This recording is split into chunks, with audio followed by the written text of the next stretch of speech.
So originally we were sure to have, we were scheduled to have an audience choice of Hong Kong's cultural landscape, but we're running a little bit short on time. So let's move on directly to the panel discussion. So over to you, Montera. Okay, thanks very much to Fredo. Perhaps in the interest of hearing from the audience, I could suggest that there's quite a number of people who are joining us in Zoom.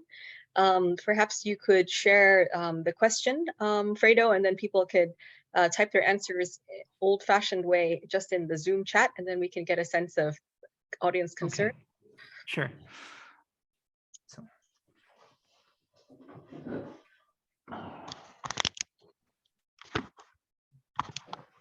So the mic.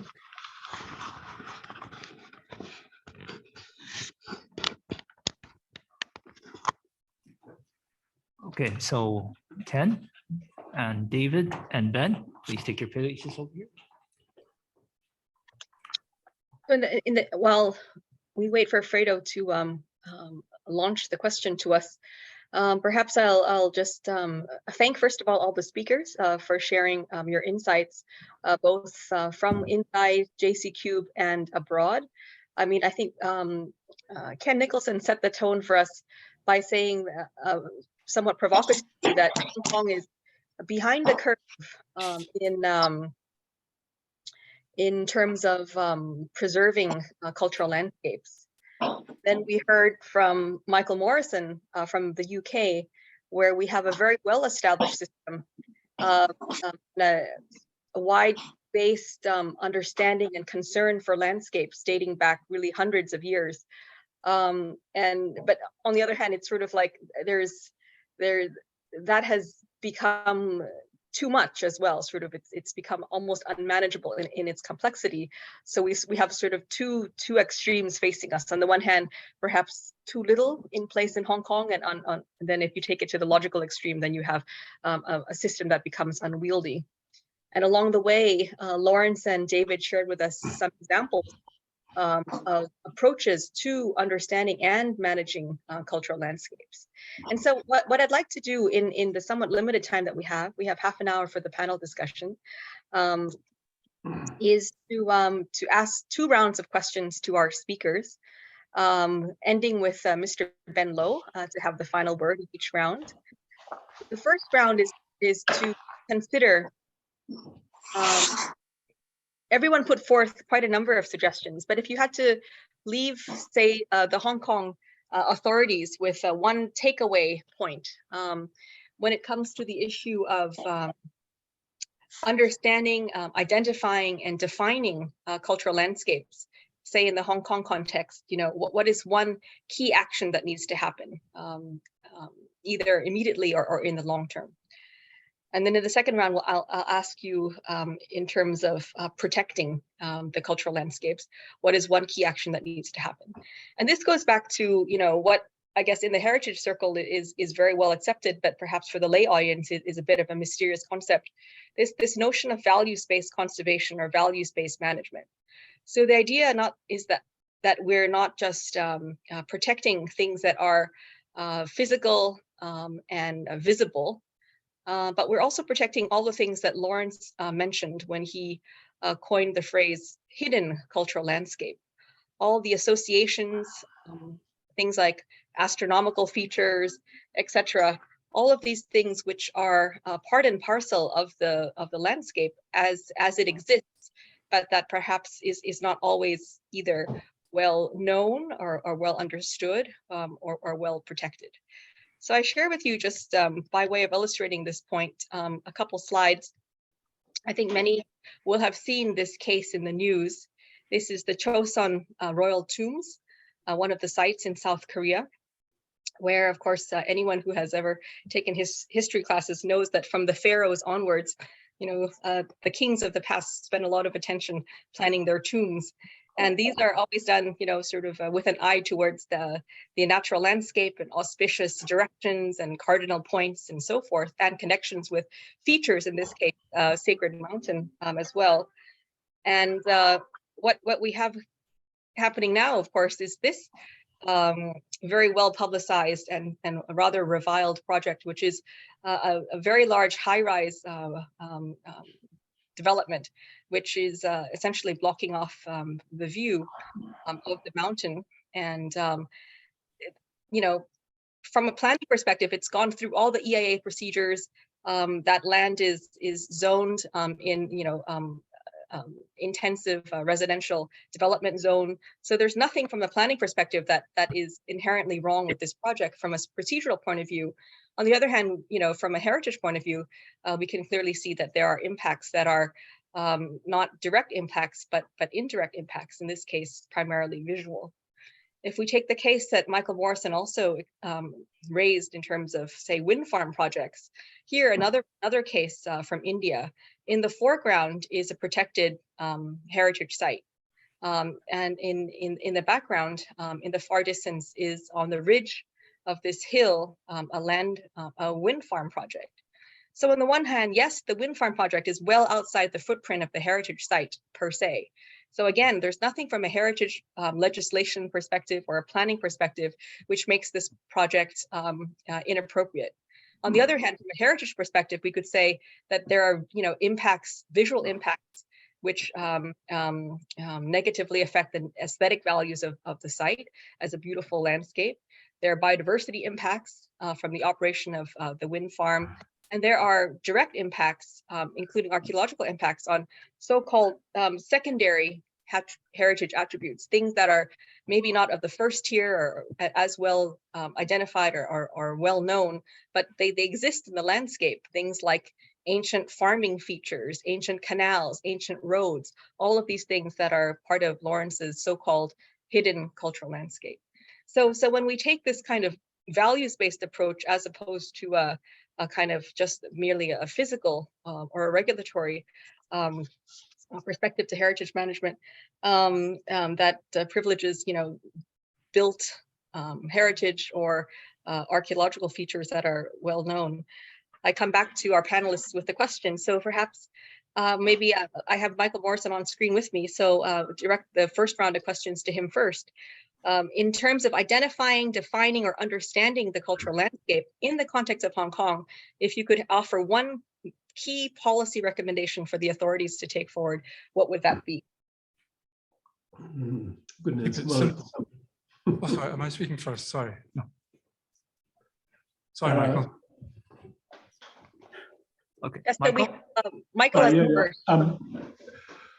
Well, gosh, it's quite a big question, isn't it? I mean, I think thinking about things from the sort of what I was talking about, the English perspective, I think that if I were begging the Hong Kong system to do one thing, I think I would be asking for an integrated system of control, trying to get the process of planning, of heritage conservation, of cultural landscape conservation, all under sort of one roof, and not have, as it has emerged over the years in Britain, a whole series of different bodies dealing with different things. I think if you could get everybody talking to one another and developing understanding, that I think would be the single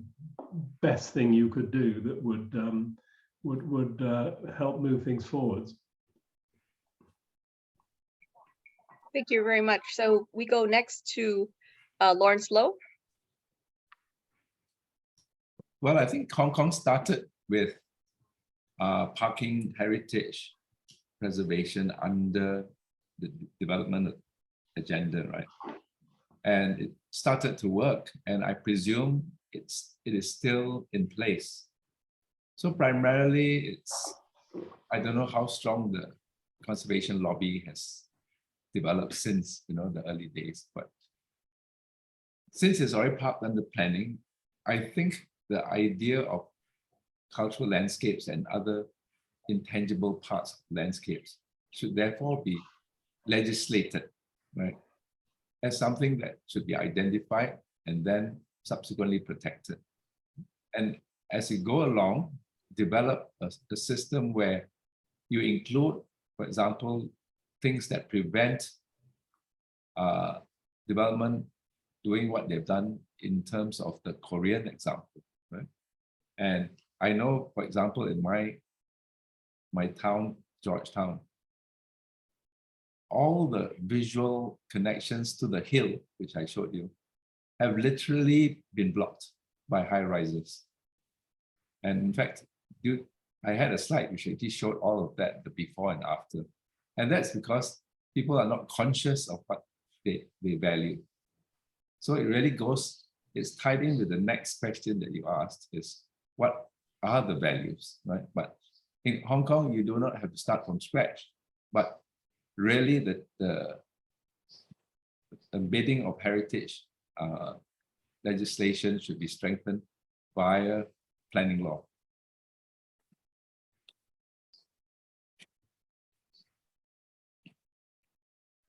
Thanks, Lawrence. And so now we come to Ken Nicholson. Okay, sorry for jumping in earlier. Yes, I would repeat what I mentioned earlier. Keep it simple. It's already very complex, and Michael very nicely explained us how complex it can get if the genie gets out of the bottle.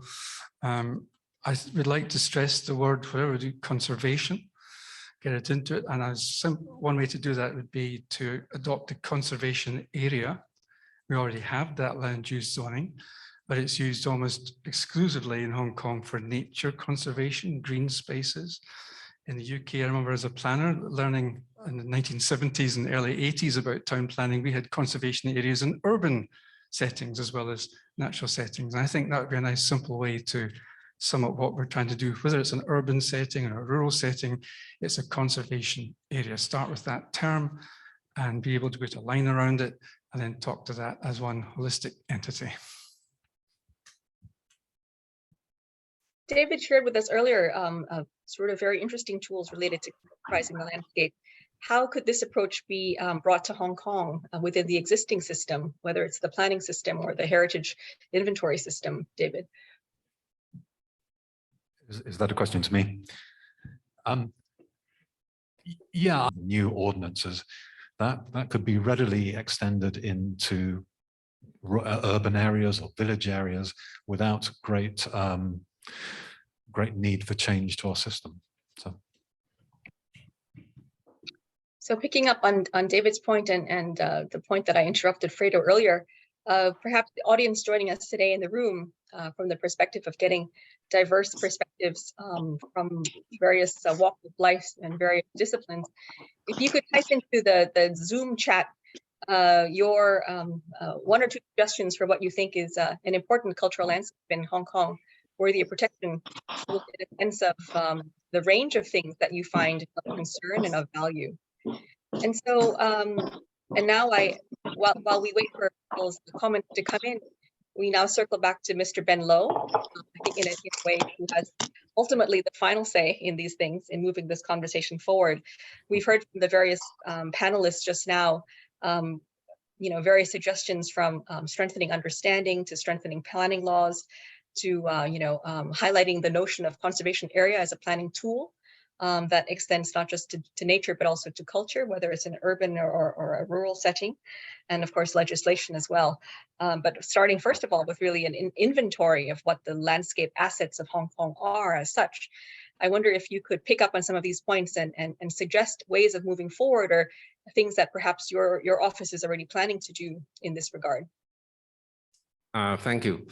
I think I echo with Michael's suggestion that we have quite a number of tools and we can put all these together. And I think the most important thing we need is a policy to do this. Back in the 2007, 2008, the government launched a policy on built heritage conservation, which mainly focused on built heritage. So mainly focus on the buildings, the structures, how to preserve it, how to revitalize it. And up till now, I can say the scheme is quite successful, though there is a number of projects withdrawn. But the overall result and the performance, I think is quite successful. So if we can formulate a policy for cultural landscape, which actually, and to be honest, not many people know what exactly is cultural landscape. If you talk about built heritage, it's easy, there is a building. But of course, after this symposium, I think many of us will have a better understanding of cultural landscape, but there are still many people in Hong Kong or within the government there, they don't have such concepts. So firstly, I think we need to bring in some elements. So what is cultural landscape? And then the next step will be to formulate a policy such that when there is a policy, then there must be some implementation tools to do it.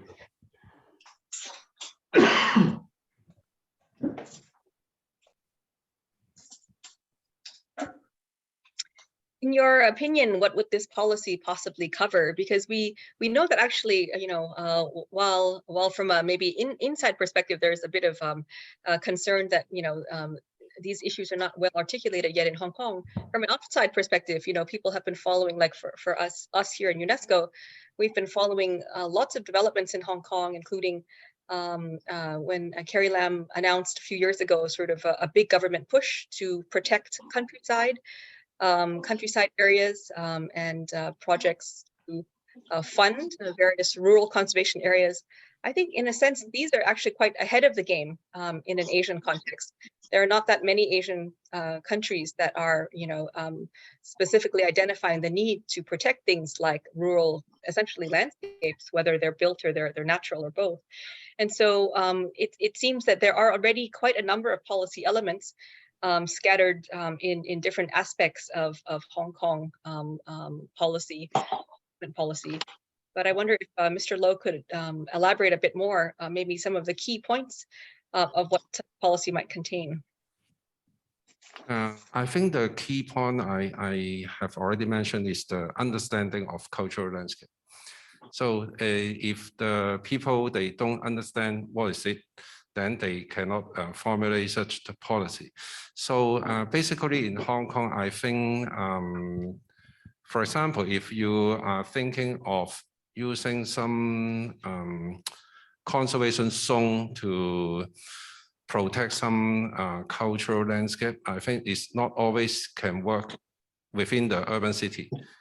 Maybe we can have some good examples, as mentioned by Ken, is the Maipo area, which is a quite rural area, which we can actually have some ordinance and policies to protect it. But if we are back to the urban area, then this is quite difficult. So firstly, I think we need to have a better understanding for more people about cultural landscape. And then let's see how we can formulate a policy to protect the cultural landscape. And I think Michael has already rightly pointed out that we have many tools and implementation plans that we can use, but we need to see how we can pull it all together. So maybe in one umbrella, so that's the implementation process can be more smooth. One of the challenges, of course, and if we take a cue from the UNESCO concept of the historic urban landscape, the historic urban landscape recommendation for 2010 emphasizes the necessity to include all the layers that are components of a landscape. So beyond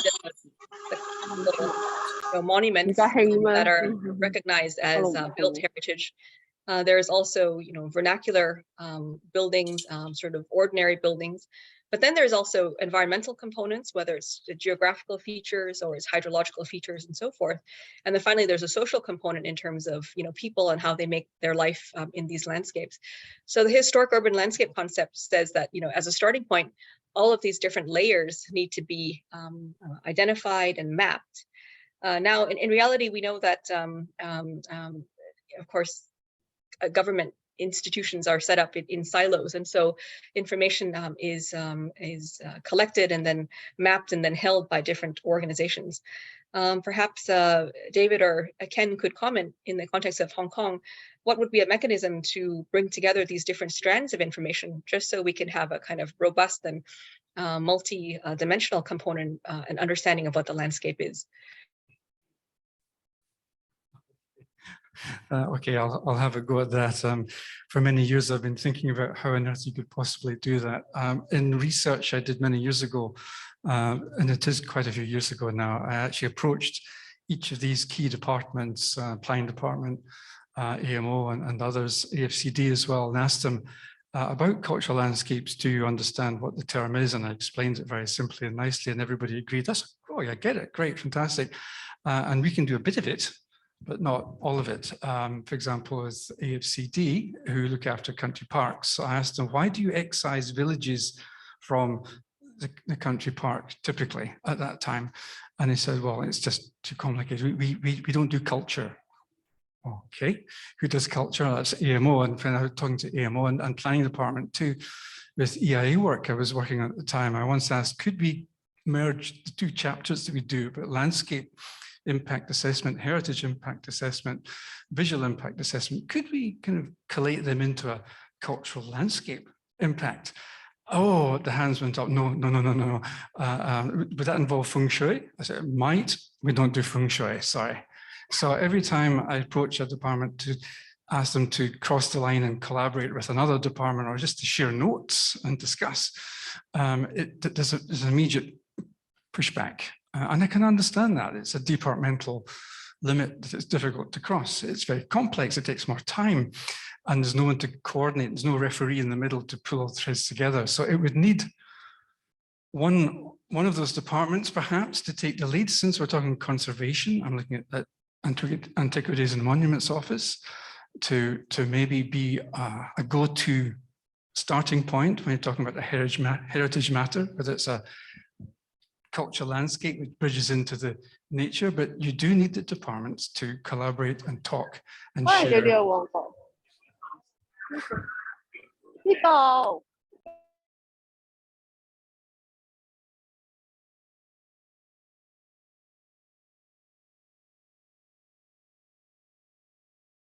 I know the landscape architecture profession in Hong Kong has for some years been pressing for a department of landscape. At the moment, landscape is amongst other things, a subset of the architectural services department. So if you had a department that was responsible for landscape, the cultural landscape would fall within that ambit. Could I say something? Conservation areas have been mentioned once or twice, and it's a tool which I think is sadly underused. I mean, we've had the concept of conservation areas in the UK for quite a long time now, but they're really very neglected as a tool for controlling what happens in special areas. I remember talking to Carrie Lamb, it would be probably 10 or more years ago now, about the idea of a conservation area stretching from Hong Kong Park through the area of central government offices and right across to Daigun, and having an area where you actually specifically said that no development should take place here without special consideration. And she was fairly appalled by the idea that conservation should have that degree of control over the right to do what you wanted with your own land. The same sort of thing applies in the UK. It's not something which is used nearly as much as it could be. And I think the idea of conservation areas as a management tool, as something which is taken very seriously, would be a real step forwards in helping control both the urban cultural landscapes and indeed in the wider landscape context as well. Oh, now we have, sorry, please go ahead. I just wanted to add one little thing. I think earlier I said keep it simple, go for cultural land, a conservation area. What we need, I think, to build confidence is a pilot study. A site that you can point to, which would be relatively easy to start with and say, this is what it might look like. Let's try it. Let's try and see.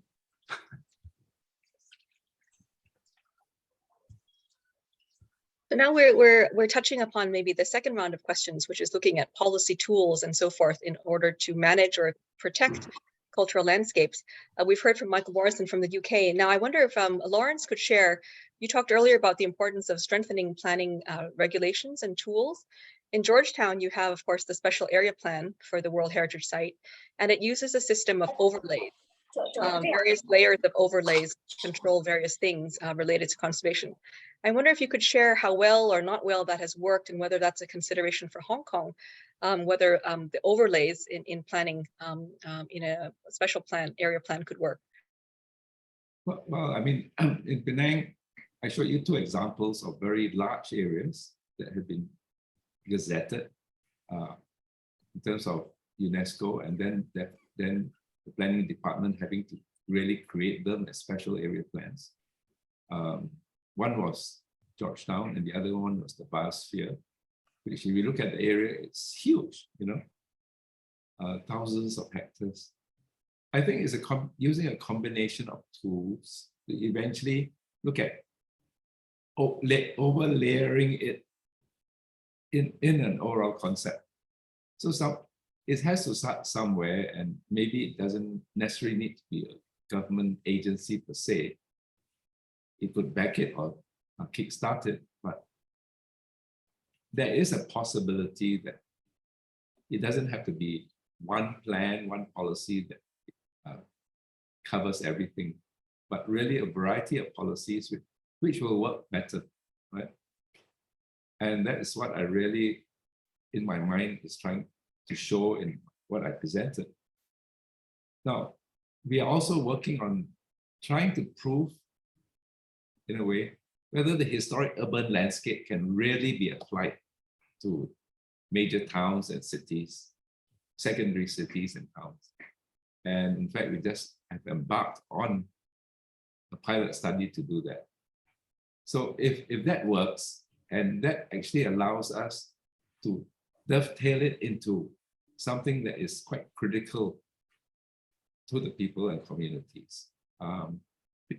I think the government will sit up and look at it. What we have done in Malaysia now is we have started what we call culture-based local economic development. So we have gone to secondary cities and towns where we have actually offered grants to kickstart these culture-based projects. Obviously, it's, as you say, it's pilot, and how far it go depends on the backing of the government itself. But we decided that if it's not linked to development and making culture as part of development, nobody's going to sit up and listen to you. That would be partially an answer to what we are doing in Penang and the surrounding areas.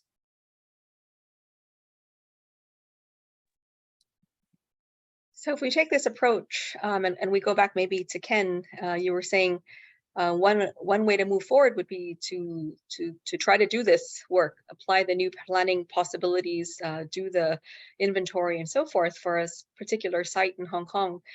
Between David and Ken on stage, I wonder if you have a recommendation for a site that would lend itself to this, a site that's both high value as well as high risk or is under threat, and would be a good illustration of how this would work. Maybe one rural and one urban site, and we can go back to the powers that be and see. Getting a Christmas card from you to the Anna. Where do you think the government would currently interpret government hell? What's in and what would be out? I haven't heard of any of some solid definition or interpretation of government hill, like Conserving Central. They have a very clear initiative and policy to preserve the 8 items. But for Government Hill, I think there is no such a interpretation terms for it. So individual building is being protected, just like Ken said, like the Government House is a declared monument, and the former French Mission building and the former Central Government Office has already been turned into the legal hub. So it's now occupied by the DOJ, the Department of Justice. So I think individual structures or building is being protected, but there is no concept of what is to be done for the Government Hill. I wonder if David and or Ken or Mr. Benlow have any suggestions for an interesting but challenging rural site that would merit being a pilot. I would say some of the feng shui landscapes that we have. Feng shui landscapes are fascinating because they're a combination of man living in very close harmony with natural features. So you have all the cultural landscape components of natural features, and then human influenced features, and then built features. I think you could choose a number. Lai Chi Wo is the one that springs immediately to mind, where the government is doing some excellent work in terms of rural economy and conservation. It's a really multi-pronged program working in close proximity with NGOs. What is interesting is that if you look at some of the rural outline zoning plans, OZPs as we call them, in village zones, planning department is doing some very interesting things using unconventional conservation methods. So I know at least one in Big Wave Bay in Sai Kung. In the V zone, generally in Hong Kong, demolition is a permitted activity without permission. But in that OZP, the village houses actually cannot be demolished without permission, which is a really interesting use of a planning tool in a rural context. So that's really a restriction. And it's really, I suppose you could say, an area-based conservation. If you take into account that the village is surrounded by triple SIs and I think conservation areas, there's a really quite powerful sort of area-based conservation initiative going on there. But I would say feng shui villages. So once again, we hand the floor back to Ben Lowe to wrap up from this section, whether it's in terms of elaborating further aspects of the policy that you suggested from either a rural perspective or an urban perspective, or it's ways of maybe putting into place some of this maybe pilot-based initiatives. What would you say would be some of the key things moving forward in terms of protection for cultural landscapes in Hong Kong? What I can say is that actually in Hong Kong, there are already quite a number of management tools that we can make use of in protecting the cultural landscape. We use different tools in different areas. For example, the MIPO area is a very significant, and then we adopt a more stringent approach by using legislation. And for Tai O, I can't say it's not significant, but we use other tools like formulation of policies. So in the Hong Kong government now, there is a policy that's for the Lantau Island, we only develop the Lofton part. So the southern part is preserved for the leisure and nature activities. So this policy is very clear that we have already protected the South Lantau, like the Tai O area. And also, one thing I also need to mention, and Professor Lawrence has also mentioned that, is the climate change. So this is a hot topic now, but this is actually, it poses a threat on some of the cultural landscape. Like the case Professor Lawrence say in Penang. So they have to control the flooding. Similarly, in Tai O, we need to control the flooding because there are several cases that when the typhoon signal, when typhoon comes, the tidal is very high and that all the seawater flush into the state house. So it may pose a threat to the state house. Also, there are other issue we need to take care of is the maintenance of this state house, because if it is not properly maintained, it may collapse one day. So these are all we can do to protect our cultural landscape. I think it will come up again in the questions, but I think one of the things we can discuss as we go forward is also the issue of incentives. Lawrence was mentioning earlier the importance of incorporating a development perspective in terms of improvement of well-being, for local people into whatever policy or initiatives that are trying to protect landscapes. So with that, I'd like to thank the panel for your contributions and invite you to stay on stage because we have a number of questions from the audience, both through Zoom and from the floor. So I'd like to turn over to Fredo to start with a question from the room. Sure. Thank you, Wantira. So opening the floor up to the first question. So Sandy? Yeah, thank you. Thank you very much. And I want to thank, first of all, Hong Kong ICON for organizing this symposium. I think it's the first one on this topic that I've ever been aware of anyway. And it's long overdue, so thank you very much. And thank you very much to the panelists for your very erudite presentations. I wanted to follow up on the tools, the issue of the tools of how we achieve recognition, and preservation, conservation of cultural landscapes. Do we have all the tools in place already? Is it more just of a mindset? And I wanted to ask a specific question about because I'm not familiar enough with it, the Antiquities and Monuments Ordinance. Is there something within that ordinance that prevents the identification of areas? Because as David mentioned in his presentation, you look at point, line, and plane or area. But at the moment in Hong Kong, we are only identifying points, as Ken illustrated. So why is that? Is there something in the AMO that prevents the identification of areas, or is it just a mindset and that the AMO would allow that? So maybe this is a question to all three of you sitting there here. Thank you. I'm not familiar enough with the ordinance, so I'll defer to these gentlemen. Thank you for the questions. I think you rightly point out that now under the Antiquities and Monument Ordinance, we look after two areas. So one is the historic building, the declared monument. So it's individual. And the other thing we look at is the archaeology, so the relics. So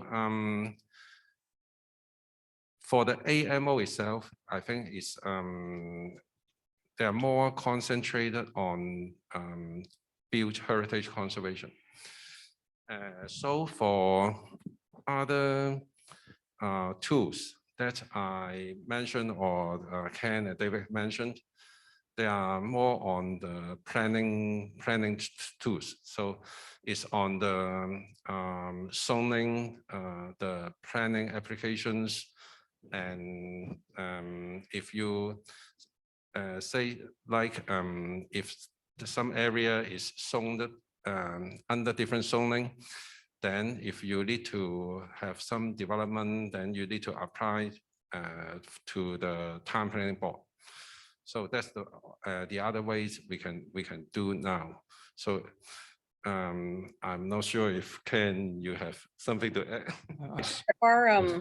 In other countries where they've recently updated or overhauled their heritage legislation, there are a number of countries that are now explicitly putting in the words cultural landscape, or urban landscape or so forth around Asia, precisely to provide the umbrella by which, there's a legislative basis by which such things could be protected. But in reality, translating, the one or two mentions of the word cultural landscape in, say, a national heritage law into then the planning ordinances and the zoning regulations and whatnot, that's quite a far, a long road ahead, because, as exactly as Ken says, the urban planners will say, well, we don't know anything about heritage, so, someone's got to tell us, which bits have to be zoned what. But at least there is sort of, you have the legal recourse to be able to point to an article in a heritage law. I say, I absolutely agree with that, with the unequalness of the three legs. And I think, we in the UK, we have in theory all the legislation in place to deal with this, but I think in reality there's a big sort of gulf between the way that natural landscape is protected through things like the areas of outstanding natural beauty and the national parks, and the way that built landscapes on buildings, heritage buildings in particular, are conserved, and actually trying to get the two to come together to talk about cultural landscapes as a concept is really very difficult, and it doesn't work as well as it should. And that's why I would press for trying to bring the control of these things under a sort of single body, a single heading, as opposed to at the moment it seems to be split between the two as far as we're concerned, and I suspect that's more or less the same in Hong Kong as well, from what's being said. Okay, so let's move on to another question from the audience. I know we take one more. Hi, my name is Katie Law, and I'm a member of a concern group called the Government Hill Concern Group.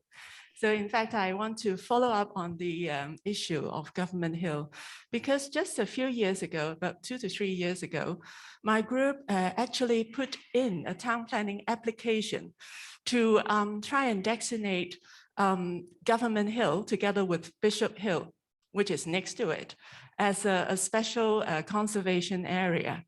And that has actually a proper town planning application and being discussed in the town planning board. So what we ask for is to have a better planning controls in this very, very historic area, as Ken said, and also a very central historic part of Hong Kong.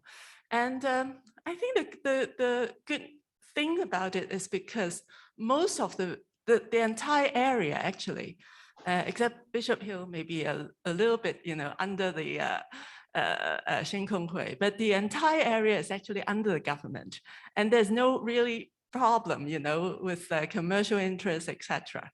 And we did it because a few years ago, of course, people remember that there are proposals to redevelop the West Wing to turn it into a commercial high-rise. And there's also a recent proposal to build a 28-story hospital on Bishop Hill. So these are real threats. And the concern group did, try our best to advocate for the preservation of the entire Government Hill. But unfortunately, I think we have to choose. I mean, most of our speakers said we have to choose. And in fact, we can designate that area as for example, a special design area. There's something in the town planning, ordinance. And we can also call it like a heritage area. So we have to choose. But unfortunately, when we, come into discussion with the government, the government showed a real reluctance to do it. And that is something that I really feel very, very disappointed, because I think if you ask for a pilot case in Hong Kong, Government Hill, or together with Bishop Hill, is definitely the first one that the government should do, and they can do it. Could be quite successful in doing it.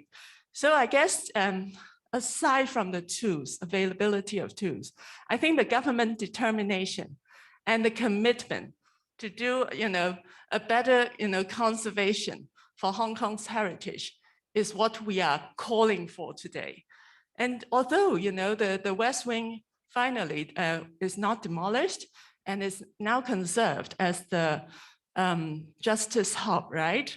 What we advocate for, the opening of the entire compound. I mean, the open space in between the East Wing and the main wing for a public garden, and also for accessibility by the public through the West Wing to that, beautiful tree there and the garden has not been realized until now.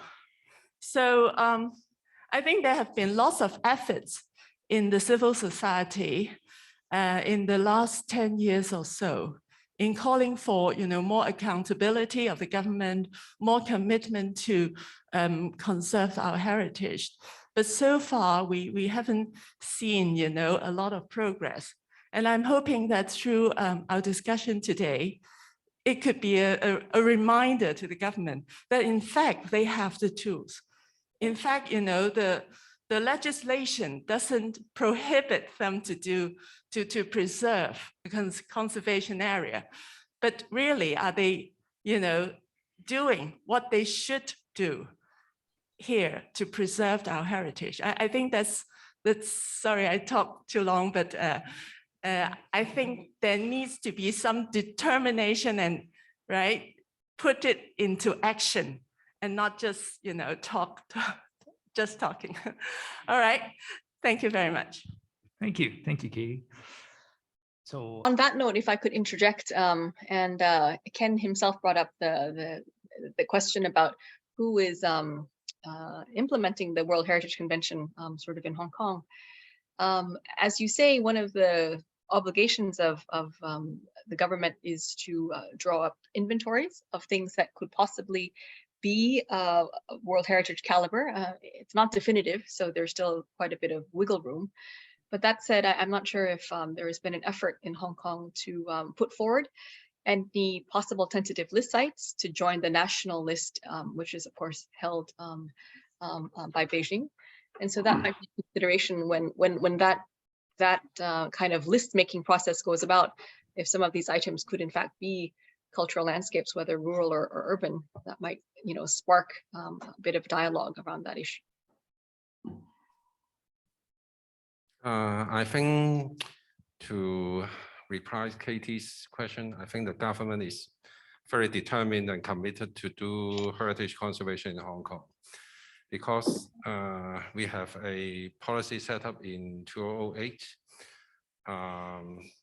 We have some initiative like the revitalization scheme I've mentioned, and also we have some policy in working with private historic building owners to give them some incentive to preserve their place, historic building. I think for individual case, there may be individual reasons why some initiative or something is not put into action. The government has a very thorough discussion with the Seng Kong Hui about the project. So it's one of the projects under the Conserving Central. For the former central government office, the case you mentioned, I have no first-hand information. So I promise to get back to you in office about the opening of that area.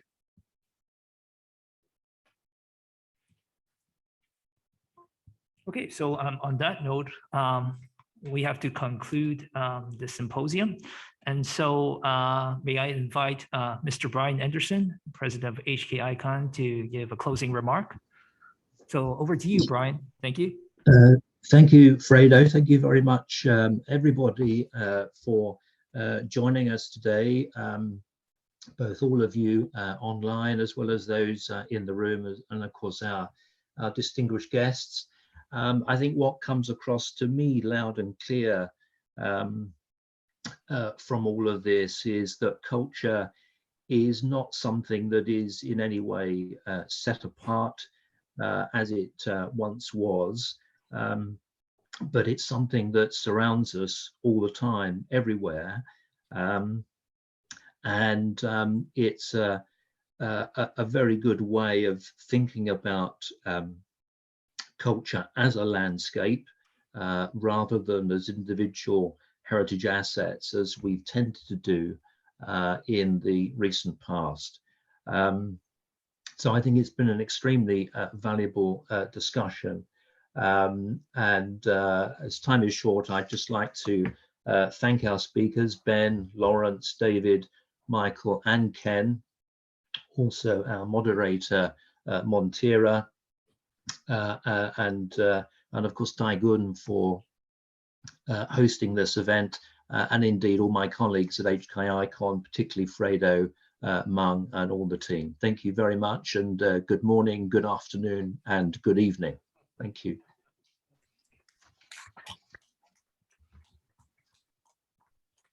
Of course, you know, we have to also have to thank our supporting organizations, the American Institute of Hong Kong, American Institute of Architects Hong Kong chapter, and also the Hong Kong Institute of Landscape Architects, HKILA, and of course, CASH and the Professional Green Building Council. So thank you all for your support. And of course, you know, before we leave, we have some souvenirs to present to our speakers. So over to you, Candy.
Is it cake?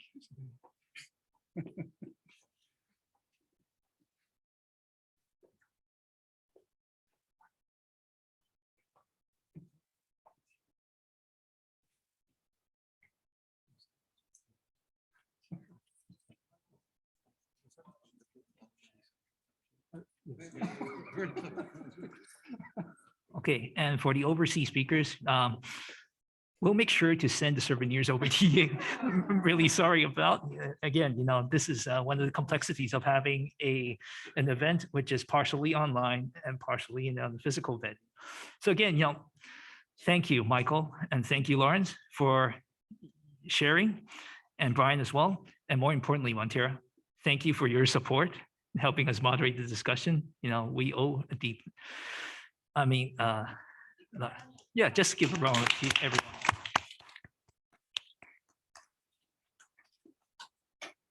Okay, on this note, this concludes our symposium for today. So thank you for bearing with us. We know we overran a little, so sorry about that. So yeah, do enjoy your weekend, and thank you. Okay. Thank you very much. Bye, everyone. Bye.